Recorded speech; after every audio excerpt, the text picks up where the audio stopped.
দিয়েছি, জিরে ফোড়ন দিয়েছি। এখন কাঁচকলাটা আলুটা দিয়ে দিলাম। এখন একটু তরকারিটা নেড়ে দেবো। সব দেওয়া হয়ে গেছে, এখন তরকারিটা নেড়ে দেবো। আদা মশলা সব দেওয়া হয়ে গেছে। জলটা ঢেলে দিলাম। সবাই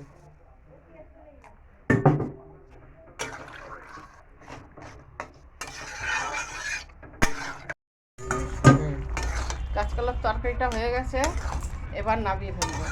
সরাও। তরকারিটা ঢালা হয়ে গেছে, এখন একটু ভাজা মশলা ভেজে নেবো। এই একটু ভাজা মশলা করব, ওই তরকারিটা একটু দেব ভেজে নিয়ে।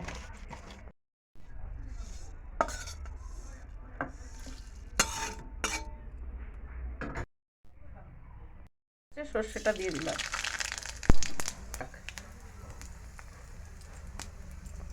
লঙ্কাগুলো দিয়ে দিলাম, সর্ষেটা লঙ্কাটা দিয়ে দিলাম। এখন থোড়টা দিয়ে দেবো।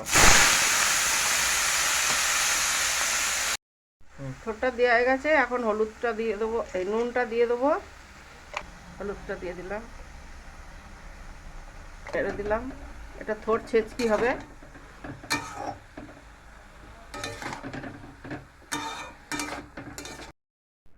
মশলাটা ভাজা হয়ে গেছে, বেটে নিয়েছি, এখন ছড়িয়ে দিলাম। নিরামিষ তরকারিতে একটু ভাজা মশলা দিলে খেতে ভালো লাগে।